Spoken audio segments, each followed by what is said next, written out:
विज्ञान एवं प्रौद्योगिकी बारे में विज्ञान एवं प्रौद्योगिकी।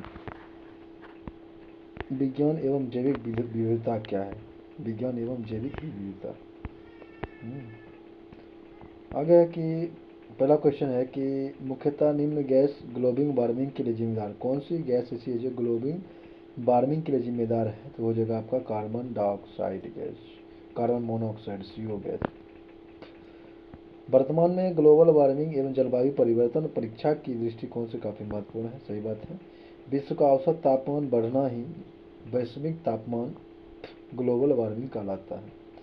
पता है पृथ्वी के वायुमंडल में कुछ ऐसी गैस हैं जो सूरज के ताप को अवशोषित करता है और पृथ्वी के औसत तापमान बढ़ाते हैं। इन गैसों को हरित ग्रीन हाउस गैस भी कहते हैं। क्योटो प्रोटोकॉल 1997 के अनुसार ग्रीन हाउस गैस की संख्या 7, carbon dioxide CO2, methane CH4, nitrous oxide N2O, hydrofluorocarbon CFC या क्लोरोफ्लोरोकार्बन PFC या नाइट्रोजन ट्राइफ्लोरोकार्बन NF3 कहते हैं कि निम्नलिखित भी ग्लोबल वार्मिंग के लिए जिम्मेदार हैं क्योंकि ये सब ग्रीन हाउस गैस की तरह व्यवहार करते हैं जितना भी पड़े हैं। जलवाष्प, ओजोन गैस, एरोसोल, ये सब ब्लैक कार्बन, ब्राउन कार्बन, ये सभी। वर्तमान में वैश्विक तापमान के लिए सबसे ज़्यादा जिम्मेवार गैस कार्बन डाइऑक्साइड है, जबकि सल्फर हेक्साक्लोराइड के सबसे कम वैश्विक तापमान हो रहा है। आगे हालांकि कार्बन डाइऑक्साइड का ग्लोबल वार्मिंग पोटेंशियल सबसे कम है, जबकि सल्फर हेक्साक्लोराइड का ग्लोबल वार्मिंग पोटेंशियल सबसे अधिक है। ग्लोबल वार्मिंग पोटेंशियल लंबे अवधि में पृथ्वी के औसत तापक्रम को बढ़ाने की क्षमता रखता है। वैसे ग्रीन हाउस गैस जिसका जीवन काल अधिक होता है उनका ग्लोबल वार्मिंग पोटेंशियल अधिक होता है, जैसे सल्फर हेक्साक्लोराइड। आगे की वैसा ग्रीन हाउस गैस जिनका जीवन काल कम होता है उनको ग्लोबल वार्मिंग पोटेंशियल कम होता है, कार्बन डाइऑक्साइड। क्योटो प्रोटोकॉल 1997 का संबंध ग्रीन हाउस गैस के उत्सर्जन एवं जलवायु परिवर्तन से। आगे चलते हैं। वर्तमान में प्रोटोकॉल, संधि या समझौता वाला स्थान किस देश में है, ऐसा प्रश्न भी पूछा जा रहा है। जैसे कि Kyoto protocol green house gas के उत्सर्जन से संबंधित है। क्योटो किस देश में है? तो जापान में है। आगे है प्रोटोकॉल, संधि समझौता है। आगे कि किस देश में स्थित है बताया गया। आगे कार्बन डाइऑक्साइड हमारे आगे की प्रकृति, इसकी प्रकृति अम्लीय होता है। कार्बन डाइऑक्साइड कैसी होती है? अम्लीय, CO उदासीन होता है। आगे कि वायुमंडल में प्राकृतिक रूप से इसकी मात्रा 0.03% होता है। अगर पृथ्वी पर कार्बन डाइऑक्साइड सहित ग्रीन हाउस गैस नहीं होता तो पृथ्वी का तापक्रम 18 डिग्री C होता है और इतना कम तापक्रम पर पृथ्वी पर जीवन संभव नहीं होता है। अभी पृथ्वी का औसत तापमान 15 डिग्री C है। मानव जनित अनेक क्रियाओं के कारण वायुमंडल में कार्बन डाइऑक्साइड की मात्रा बढ़ रहा है, जैसे वृक्ष और जंगल की कटाई, जीवाश्म ईंधन जैसे कोयला, पेट्रोलियम इत्यादि का प्रयोग। कार्बन डाइऑक्साइड के उत्सर्जन मुख्य रूप से जीवाश्म ईंधन के जलने से होता है। सोडा वाटर या पेय पदार्थ में कार्बन डाइऑक्साइड गैस होता है। ईंधन में पूर्ण दहन में कार्बन डाइऑक्साइड गैस निकलता है, जबकि ईंधन के पूर्ण दहन में कार्बन मोनोऑक्साइड निकलता है। आगे है noted point, carbon monoxide green house gas नहीं है। कार्बन मोनोऑक्साइड जो है ग्रीन हाउस गैस नहीं है, इसकी प्रकृति उदासीन होती है, पहले बता दिए हैं। नाइट्रस ऑक्साइड, इसे लाफिंग गैस या हंसाने वाली गैस भी कहा जाता है। इसका उपयोग चिकित्सा क्षेत्र में रोगी को बेहोश करने के लिए एथनीसिया के रूप में भी किया जाता है। आगे किसमें अपरंपरागत ऊर्जा स्रोत का उपयोग होता है? तो होता है आपका सौर लालटेन में।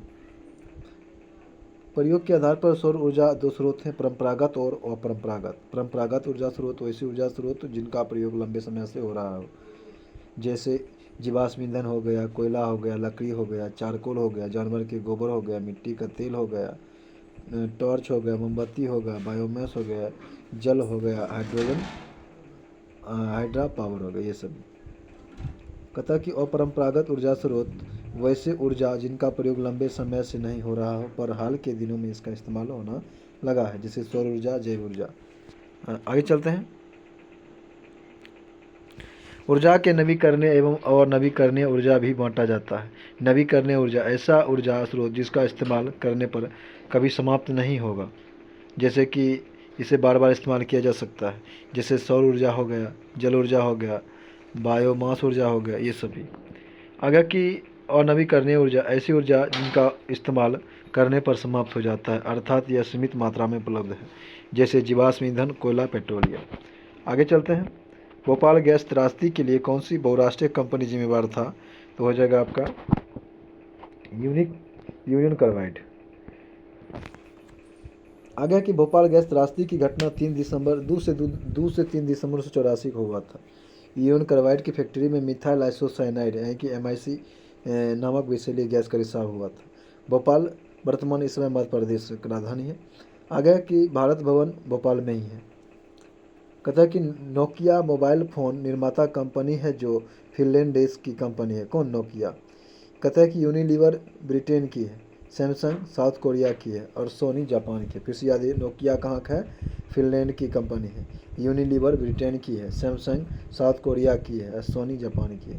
भारत का राष्ट्रीय वृक्ष कौन सा है? राष्ट्रीय वृक्ष बरगद है। फाइकस बेंथालेसिस इसको वैज्ञानिक नाम है। आगे चलते हैं। भारत का राष्ट्रीय वृक्ष बरगद है, फाइकस बेंथालेसिस इसका वैज्ञानिक नाम है। भारत का राष्ट्रीय फूल कमल है, नीलम्बो न्यूसिफेरा वैज्ञानिक नाम है। नीलम्बो न्यूसिफेरा गोल्टा राष्ट्रीय फूल कमल है और मैग्नीफेरा इंडिका इसका वैज्ञानिक नाम है।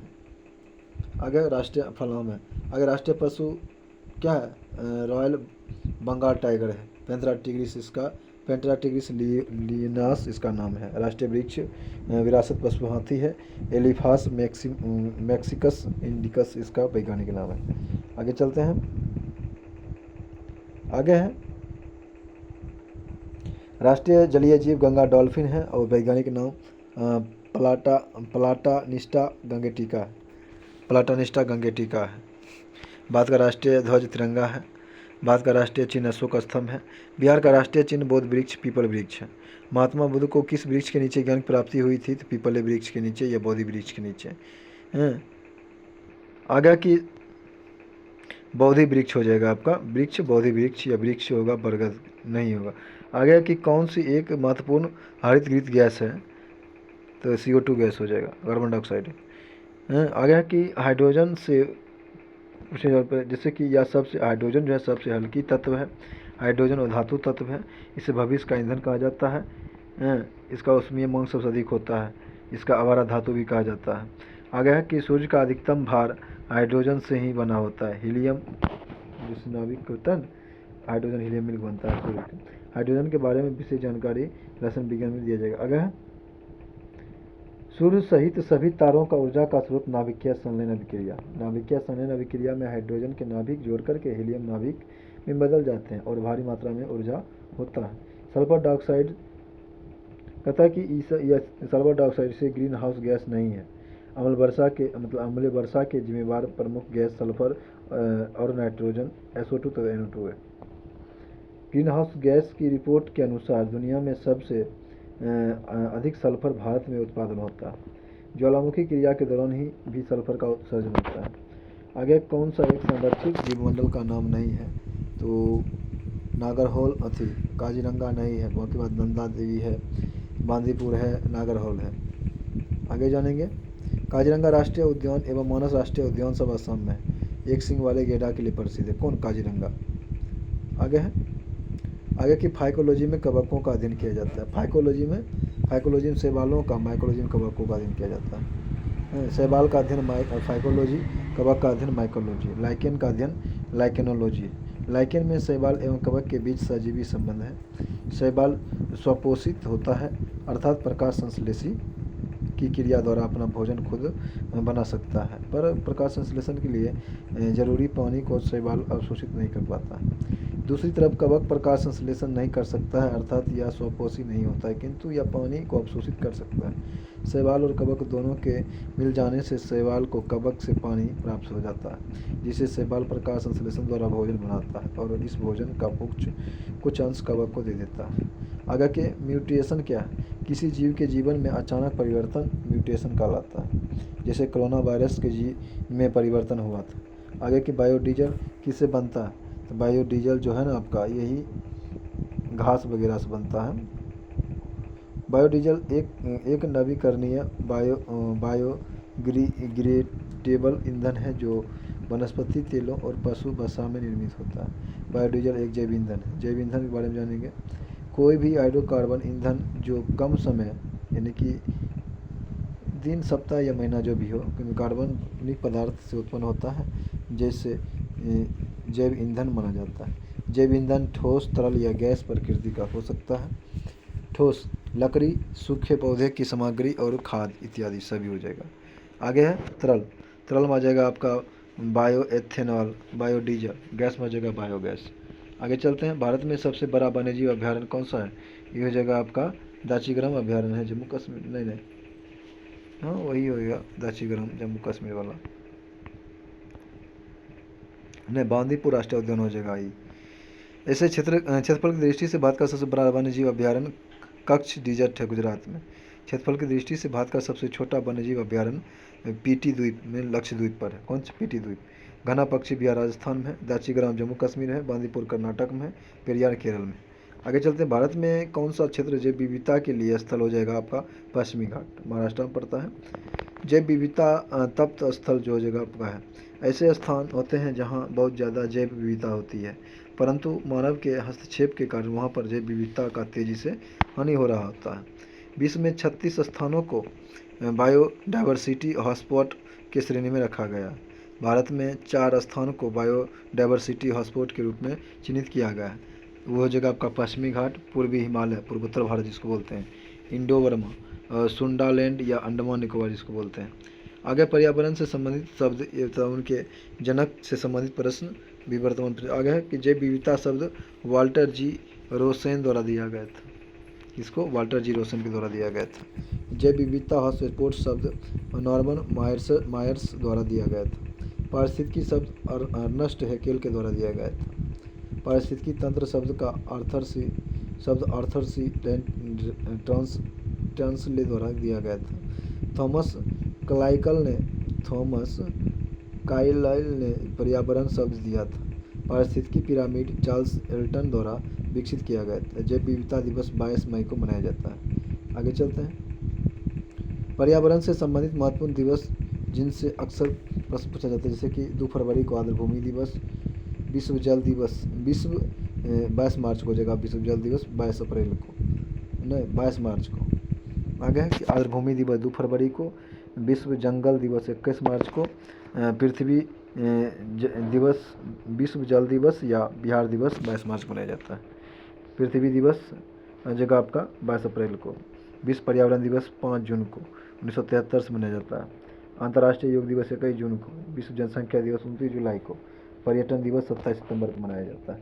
आगे चलते हैं। विश्व के इतिहास में पहली बार परमाणु आपदा कब हुई थी? ये हुआ था 6 अगस्त 1945 को।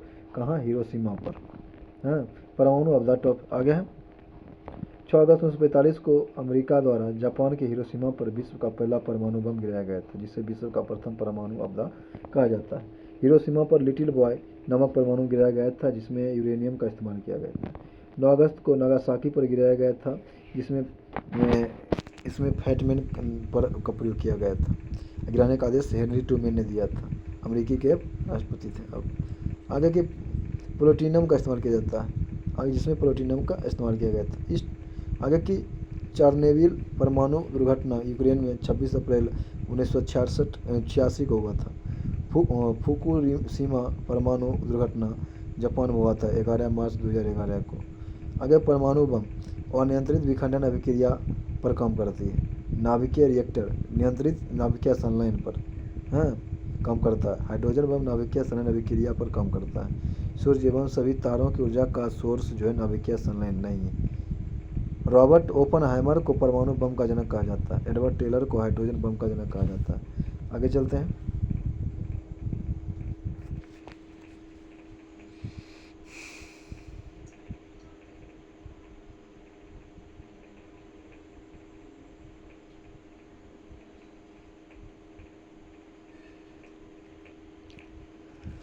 कहते परंपरागत ऊर्जा संसाधनों का कम प्रयोग भावी पीढ़ी के लिए पर्यावरण सुरक्षा धारणीय विकास की संकल्पना किससे संबंधित है? ये हो जाएगा आपका निक्षेपणीय स्रोत।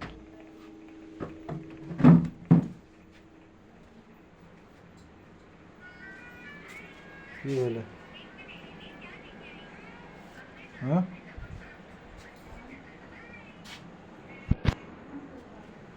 की भेलो?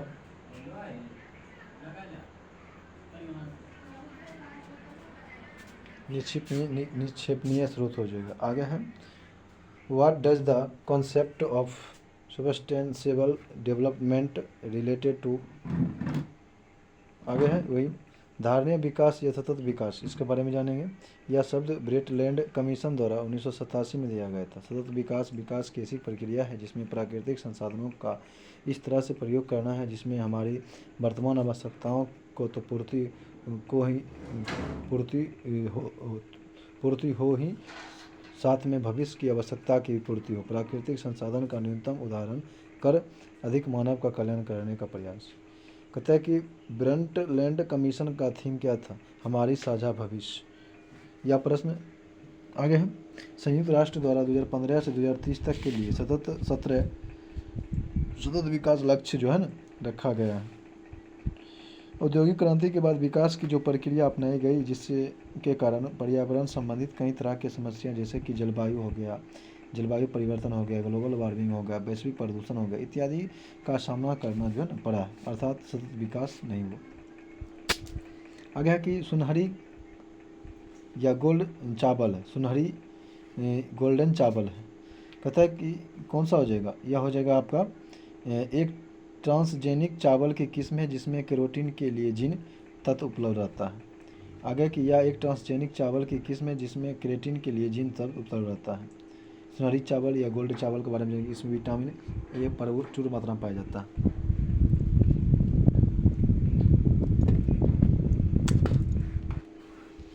यह हल्का पीला रंग का चावल होता है। यह जेनेटिकली मॉडिफाइड क्रॉप अनुवांशिक रूप से संशोधित फसल है। कौन? Golden rice. इसमें बाहर से विटामिन ए ऐड किया जाता है ताकि चावल का न्यूट्रिशन वैल्यू जो है ना बढ़ जाए, पोषक मूल्य। यह फूड फोर्टिफिकेशन का उदाहरण है। सुनहरा चावल विटामिन ए का अच्छा सोर्स होता है। यह जीरो पैथिलीनिया नामक आँख की बीमारी से बचाता है। कुछ अन्य महत्वपूर्ण जीएम क्रॉप बीटी कॉटन बैगन या बीटी ब्रिंजाल बैगन, बीटी कॉटन या बीटी बैगन। फूड एडल्टेरेशन क्या है? लाभ कमाने के उद्देश्य से खाद्य पदार्थ में मिलावट या स्वास्थ्य के लिए जो है हानिकारक भी हो जाता है। मिर्ची पाउडर में ईंट मिला देने से, खोवा में चावल मिला देने से, खोआ में, और दूध में पानी मिला देने से। आगे की निम्नलिखित में कौन सा गैस वायु प्रदूषण नहीं है? हाइड्रोजन कार्बन ऑक्सीजन से मिलकर बना होता है। हाइड्रोजन कार्बन वायु प्रदूषण नहीं होता है। यह हाइड्रोजन कार्बन का बना पदार्थ होता है। वायु प्रदूषण क्या है? वायु में हानिकारक गैस के मिश्रण से वायु प्रदूषित होता है। वायु शमन कंपोजिशन में निम्नलिखित 4 गैसों की प्रमुखता होती है। 78% नाइट्रोजन, 21 ऑक्सीजन, 0.03% हो जाता है CO2 और आर्गन हो जाएगा 0.93%। आगे चलते हैं। वायु को विषमांगी मिश्रण माना जाता है क्योंकि इन गैसों के अलावा धूल, कण एवं अन्य पदार्थ अलग अलग अनुपात में मिले होते हैं। वायु कतः प्रमुख वायु प्रदूषण sulphur dioxide, nitrogen oxide SO2, NO2, CO2, ozone CO3, fly ash, सीसा PB, अमोनिया NH3, अमोनियम बोलेंगे तब NH4, धुआं, धूलकण। कहता है कि PM2.5 PM10। कहता है कि PM पार्टिकुलेट मैटर का संबंध वायु प्रदूषण से।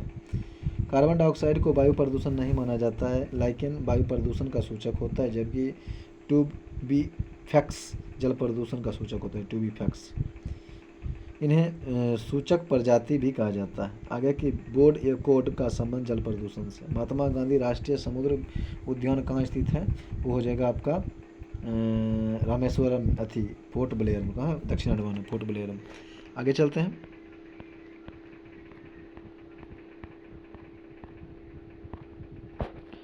कहते हैं पिरोटन द्वीप समुद्र पार्क है जो अरब सागर में है या गुजरात राज्य में है। रामेश्वरम तमिलनाडु में है जो हिंदू तीर्थ स्थल के रूप में प्रसिद्ध है। गंगा सागर द्वीप बंगाल की खाड़ी में है जो पश्चिम बंगाल राज्य के क्षेत्राधिकार में है। सूची उनको सूची उसमें मिलाना है। चलिए चलते हैं। यहाँ देखना है कि इंद्रावती हो जाएगा आपका छत्तीसगढ़, और पेरियार केरल में, सिंपली पाल उड़ीसा में हो जाएगा, बांदीपुर कर्नाटक में हो जाएगा। चलिए आगे चलते हैं। समताप मंडल में कहता है कि क्वेश्चन है ओजोन छेद से क्या तात्पर्य है। ओजोन छेद से तात्पर्य कि समताप मंडल में ओजोन परत की मोटाई को कम होना।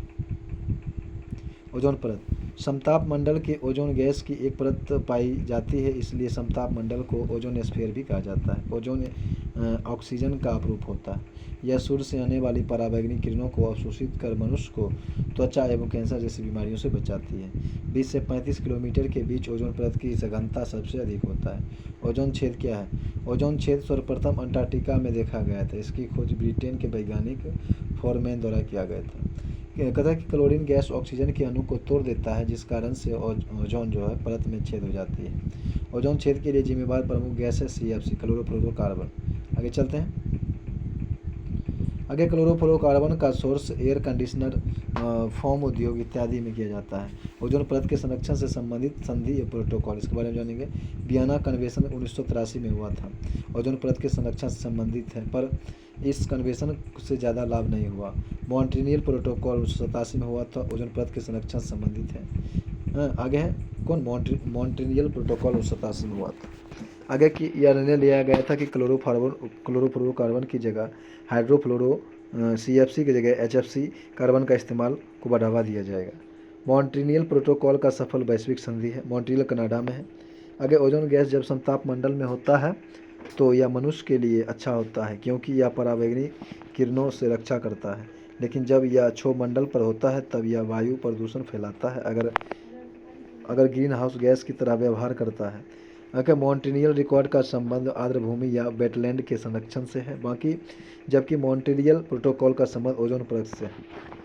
कहते हैं मॉन्ट्रियल रिकॉर्ड का आर्द्र भूमि के वेटलैंड के संरक्षण से है, जबकि मॉन्ट्रियल प्रोटोकॉल ओजोन परत संबंधित है। आगे मॉन्ट्रियल कनाडा में है, जबकि मॉन्ट्रियल कनाडा में तथा मॉन्ट्रियस स्विट्जरलैंड में है।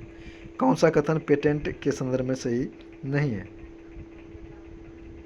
सही नहीं है।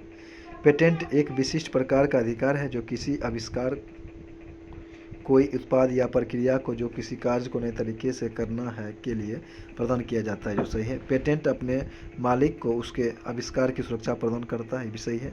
यह अनंत समय के लिए प्रदान किया जाता है, जरूरी नहीं है। पेटेंट मालिक के पास यह एक अधिकार है जो वह निर्धारित कर सके कि उसके आविष्कार को कौन प्रयोग कर रहा है। बाकी बात सी गलत है। आगे भारत में पेटेंट 20 वर्षों के लिए दिया जाता है, अर्थात अनंत समय के लिए नहीं दिया जाता है। पेटेंट कानून का उद्देश्य वैज्ञानिक अनुसंधान, नई तकनीकी और औद्योगिक प्रगति को प्रोत्साहित करना। आगे है कार्बन कवर यानी कि कार्बन टैक्स घोषित करने वाला प्रथम देश कौन सा हो गया है। ये हो गया आपका स्वीडन, याद रखिएगा। आगे है जीवाश्म ईंधन जैसे कि कोयला, पेट्रोलियम इत्यादि जलाने से कार्बन का उत्सर्जन होता है। यह कार्बन कई पर्यावरणीय समस्या को जन्म देता है, जैसे ग्लोबल वार्मिंग, जलवायु परिवर्तन इत्यादि। तब विद्वानों ने सुझाव दिया था कि जिस भी पदार्थ से कार्बन निकलता है उस पदार्थ पर कर लगा दिया जाना चाहिए, जिससे वह पदार्थ महंगा हो जाता है। तब लोग ऐसे पदार्थ का उपयोग कम करने लगेंगे, जिससे कार्बन उत्सर्जन कम हो जाएगा। कार्बन पर लगाने का विचार सर्वप्रथम डेविड गॉर्डन विल्सन ने 1973 में दिया था। कार्बन कर लगाने वाला पहला देश फिनलैंड 1990 में, स्वीडन, ब्रिटेन है 1991 में। वैश्विक तापमान से निपटने के लिए कार्बन कर लगाने वाला देश न्यूजीलैंड है 2005 में। भारत में कार्बन कर कब लागू किया गया था? 2010 में। भारत ने खुद को कब तक कार्बन न्यूट्रल करने का लक्ष्य निर्धारित किया है? 2070 तक। आगे कार्बन न्यूट्रल क्या है, इसके बारे में जानेंगे। जब कोई देश जितना मात्रा में कार्बन का उत्सर्जन कर रहा हो उतना ही मात्रा में कार्बन अवशोषण करने का प्रबंध कर लेता है, तो इससे कार्बन न्यूट्रल देश कहा जाता है। वर्तमान में अधिकतर देश यही करने का प्रयास कर रहे हैं। कहता है कि कार्बन पॉजिटिव क्या है? अवशोषण से ज़्यादा कार्बन उत्सर्जन करने वाला देश को कार्बन पॉजिटिव देश कहा जाता है। विश्व के अधिकतर देश कार्बन पॉजिटिव नहीं है। यह स्थिति पर्यावरण के लिए नुकसानदेह है।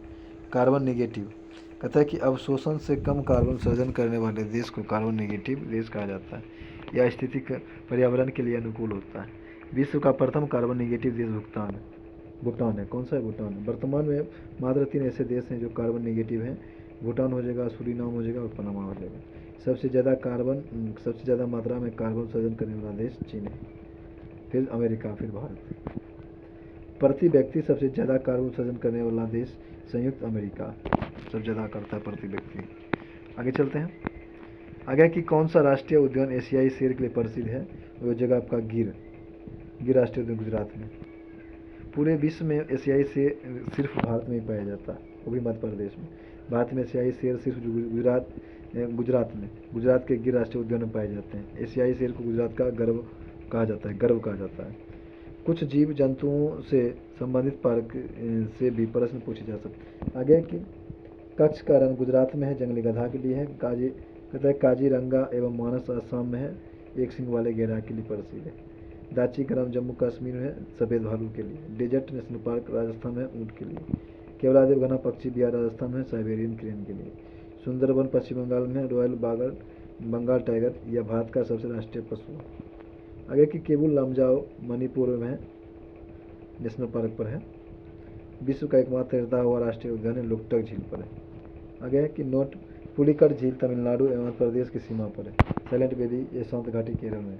वैली ऑफ फ्लावर फूलों की घाटी उत्तराखंड में, चमोली उत्तराखंड में। सिलिकॉन वैली बेंगलुरु कर्नाटक में। वाल्मीकि राष्ट्रीय उद्यान बिहार का एकमात्र उद्यान है जो कि पश्चिमी चंपारण जिला में। जिम कॉर्बेट राष्ट्रीय उद्यान उत्तराखंड में। अन्य नाम हेली नेशनल पार्क हो गया, यह भारत का प्रथम राष्ट्रीय पार्क। इसे हेली नेशनल पार्क भी कहा जाता है। इसकी स्थापना 1936 में किया गया था। विश्व का प्रथम राष्ट्रीय पार्क येलोस्टोन नेशनल पार्क जो है 1872 में अमेरिका में बनाया गया। कहता है कि साइनोबैक्टीरिया एक परितंत्र में महत्वपूर्ण भूमिका अदा करते हैं क्योंकि वे वायुमंडलीय नाइट्रोजन का स्थिरीकरण करते हैं। आगे चलते हैं।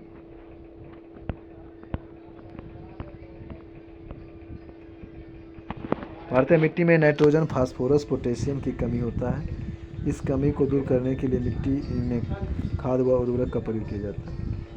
कहता है कि नाइट्रोजन, फास्फोरस और पोटेशियम 4:2:1 में होता है। खाद यानी कंपोजिट क्या है? कंपोस्ट या घरेलू अपशिष्ट से बनता है, जैसे कि राख हो गया, गोबर हो गया, लकड़ी हो गया, छिलका हो गया, ये सब से। या पर्यावरण अनुकूल होता है, इसे लंबे समय में जमीन की शक्ति बढ़ाता है।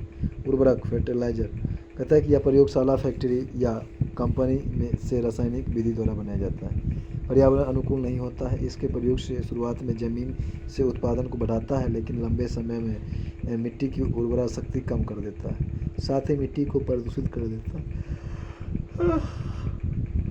आगे है यूरिया। NH4 यूरिया का सूत्र क्या होता है? NH2CO NH2। यह उजला रंग का रासायनिक उर्वरक है। प्रयोगशाला में बनाए जाने वाले प्रथम कार्बनिक यौगिक यूरिया था, जो बोलर ने बनाया था। बर्जीलियस का शीश था। इसमें नाइट्रोजन की मात्रा 46 होती है। नीम कोडेट यूरिया क्या है? कहता है कि यूरिया पर नीम का लेप लगा दिया जाता है ताकि इसका ब्रेक डाउन धीरे धीरे हो। नीम में औषधीय गुण होता है। यह हानिकारक कीड़ों मकोड़ों को मारता है, जो पौधे के लिए अच्छा होता है।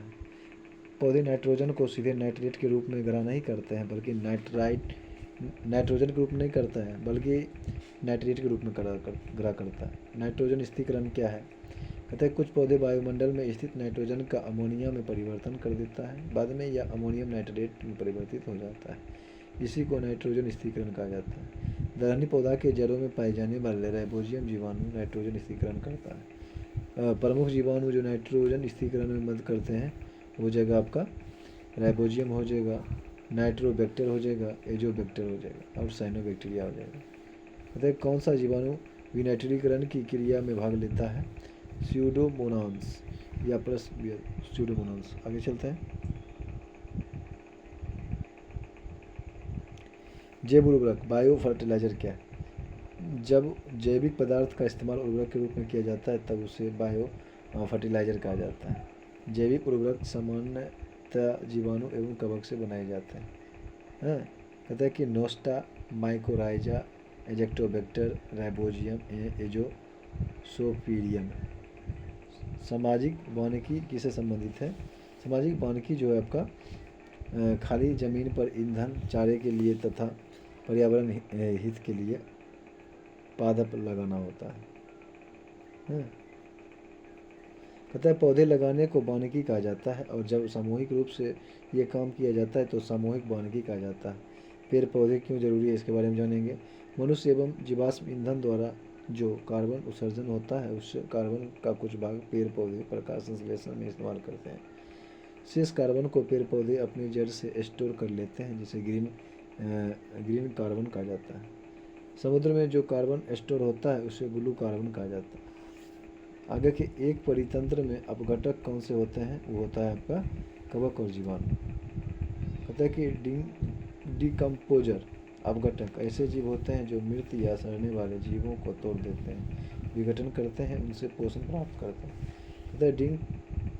कहता है डिकम्पोजर स्वदेशी नहीं होते हैं, ये परपोषी होते हैं। जीवाणु एवं कवक मुख्य प्रमुख घटक होते हैं, विषाणु अपघटक नहीं होते हैं। खाद्य श्रृंखला में सबसे अधिक संख्या में अपघटक का ही होता है। केचुआ भी अपघटक के श्रेणी में आते हैं। केचुआ को किसान का मित्र या साथी भी कहा जाता है। आगे चलते हैं।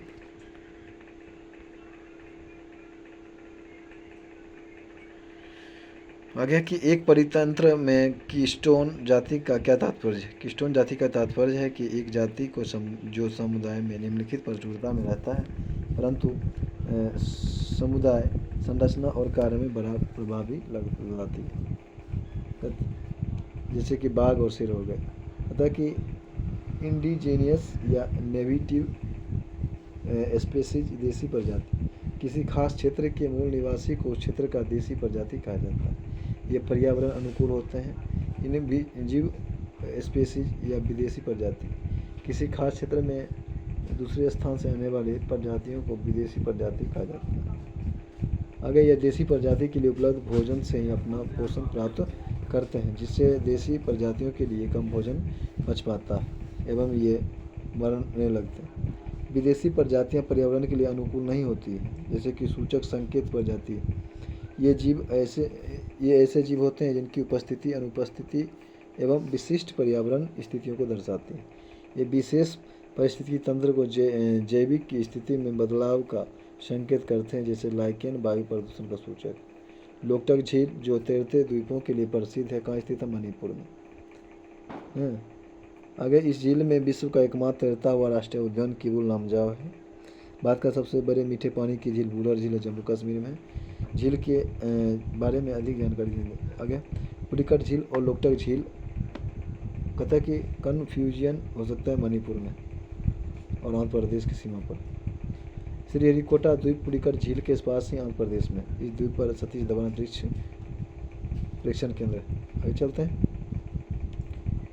कौन सा उद्भिद दूसरे वृक्षों की टहनियों पर वृद्धि करता है? वो जगह आपका आर्किड। दूसरे वृक्षों की टहनियों पर उगने वाले पौधे को एपीफाइट्स कहा जाता है। एपीफाइट्स पौधा प्रकाश संश्लेषण की क्रिया करते हैं, अर्थात ये स्वपोषित होते हैं।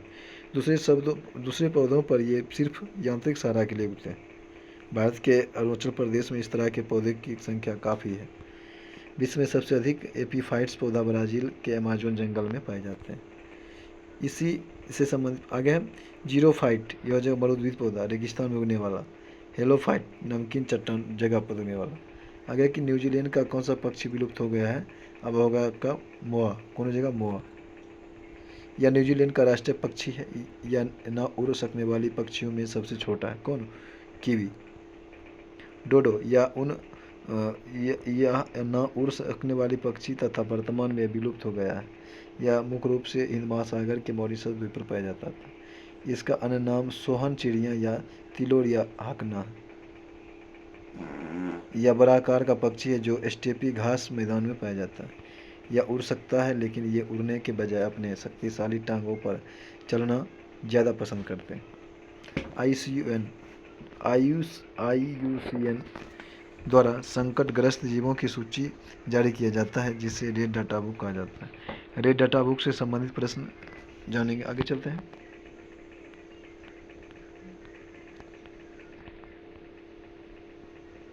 सुनहरा चावल किस रोग के बचाव के लिए होता है? जो होता है आपका जीरेंथोफेसिलिया जीरेंथो जिरेन कहता है जीरोपैथिलिया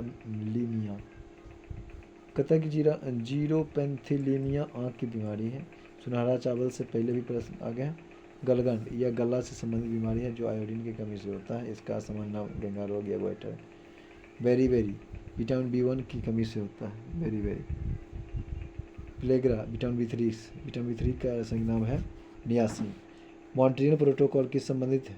मॉन्ट्रियल प्रोटोकॉल जो है ना आपका ओजोन परत संरक्षण संबंधित है। पर्यावरण से संबंधित महत्वपूर्ण प्रोटोकॉल संधि समझौते। आगे आर्द्रभूमि से संबंधित हो जाएगा। रामसर कन्वेंशन ईरान आर्द्रभूमि संबंधित है।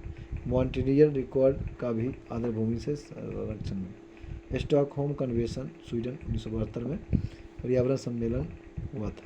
ओजोन परत संरक्षण से संबंधित है। Vienna convention 1983। Montreal protocol 1987। पृथ्वी सम्मेलन 1992। अन्नाम हो जाएगा आपका आर्थर समिट सतत विकास पर पहला सम्मेलन रियो सम्मेलन। क्योटो प्रोटोकॉल 1997 कार्बन के उत्सर्जन से। कहते हैं क्वार्टर जेना प्रोटोकॉल जैव सुरक्षा संबंधित है। आगे के नागोया प्रोटोकॉल जेनेटिक रिसोर्स का समरूप से वितरण से। कहते हैं कि वाइसेल कन्वेंशन खतरनाक अपशिष्ट के निपटने से। बेसेल नॉर्म्स बैंकिंग से संबंधित है।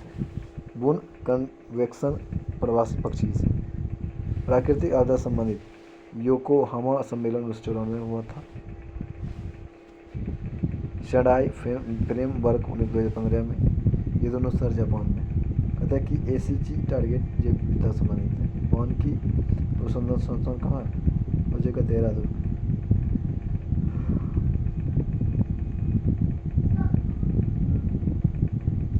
इसकी स्थापना 1906 में किया गया था। इसका मुख्यालय देहरादून उत्तराखंड में। भारतीय वनस्पति सर्वेक्षण का मुख्यालय कोलकाता में। जापान के योकोहामा शहर में वर्ष 1994 में संयुक्त राष्ट्र सदस्य देशों का सम्मेलन जिस संदर्भ में किया गया था वो है आपका प्राकृतिक आपदा नियंत्रण। प्राकृतिक आपदा नियंत्रण के बारे में जानेंगे। प्राकृतिक आपदा नियंत्रण प्रकृति द्वारा अचानक घसीट ऐसा घटना जिसमें जान माल की काफ़ी नुकसान होता है, जैसे बाढ़, सूखा, भूकंप, इसे बताया आपका प्राकृतिक आपदा। आगे योकोहामा सम्मेलन 1994 और शंघाई फ्रेमवर्क 2015 का संबंध प्राकृतिक आपदा। आगे चलते हैं।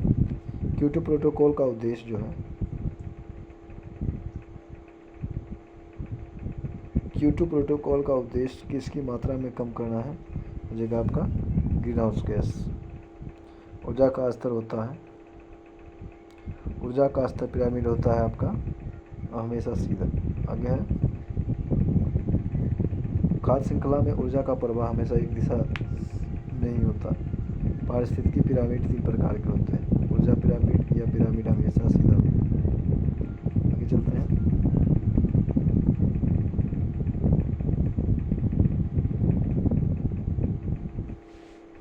आगे है संख्या पिरामिड या पिरामिड सीधा एवं उल्टा दोनों हो सकता है। वृक्ष पारिस्थितिकी तंत्र के लिए संख्या पिरामिड उल्टा होता है। 3 बायोमास पिरामिड या पिरामिड सीधा एवं उल्टा दोनों हो सकता है। जलीय पारिस्थितिकी तंत्र के लिए बायोमास पिरामिड उल्टा होता है। बात का राष्ट्रीय पुष्प क्या है? लंबो न्यूसिफेरा।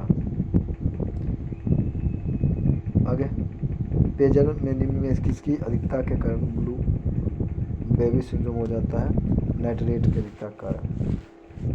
नाइट्रेट। आगे प्रमुख धातु के कारण होने वाले रोग से संबंधित 12 चल जाता है। आगे धातु के अधिकता से होने वाला रोग हो जाएगा मरकरी से मिनीमता रोग, कैडमियम से डाई नाइट्रेट से ब्लू बेबी सिंड्रोम, आर्सेनिक से